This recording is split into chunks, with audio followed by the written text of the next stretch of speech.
контексте действительно мы исходим из чего? Мы не утверждаем, что 100% завтра будет война, но процент вероятности достаточно высок. Нас учили в школе, в университете таким образом, что если есть один из сценариев самый плохой, его надо брать за основу. Особенно, когда это касается безопасности страны, безопасности народа. Поэтому, исходя из этого, и мы призываем и говорим о том, что сейчас приоритет номер один – это приоритет, который обеспечит наше безопасное существование на десятилетия вперед. И если мы говорим о безопасности, эту безопасность невозможно обеспечить в условиях, когда есть внутреннее политическое иное противостояние. Поэтому мы считаем, я тоже присоединяюсь к этому мнению, что сейчас не время для вот этих политических склок, игр. Необходимо сплотить общество, и приоритет номер один – это самооборонная защита. Если говорить о самообороне, да, как бы мы общаемся и с профильными структурами, имеем доступ к разного рода информации, о которой здесь я публично говорить не могу, но ситуация на сегодняшний день следующая. Отразить агрессию врага мы в состоянии. Это я могу ответственно заявить. Наша готовность к тому, что если на нас нападут, выстоять мы сможем. Но мы не готовы на том уровне, чтобы на нас даже нападать никто не думал. Это разный уровень подготовки.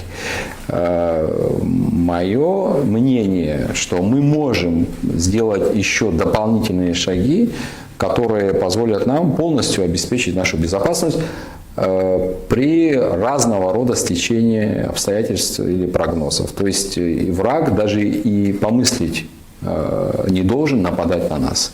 Что касается Грузии, я там тоже сказал, мы не настроены враждебно кому-либо. Но уже прошло 33 года. Но атаковать туда не собираемся. Да, мы нападать ни на кого не собираемся. Территориальных претензий никому не имеем. Мы живем в рамках своих исторических границ. Мы, суверенное независимое государство, открыты к нормальному, полноценному, справедливому диалогу. Есть прецедент Косово и Сербия. Да, у них там до сих пор конфронтационные отношения, но тем не менее есть торговые отношения.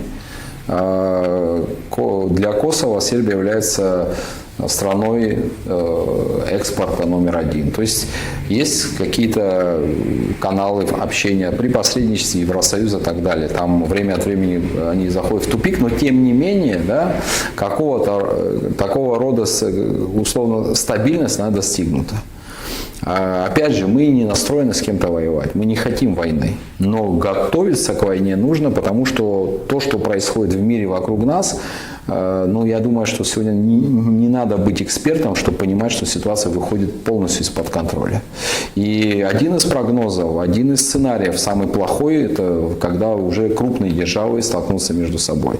На таком среднесрочном горизонте 2-3 года многие эксперты говорят о том, что может быть прямое противостояние между Европой и Российской Федерацией, нашим союзникам. Сегодня, вчера и завтра Россия является гарантом нашей безопасности, но когда страна вовлечена в крупномасштабный конфликт, наша ответственность заключается в том, чтобы самим быть сильными, да, чтобы на нас, в случае чего не было необходимости отвлекать какие-то силы, чтобы мы сами были способны защитить свои границы. Вот к чему мы призываем.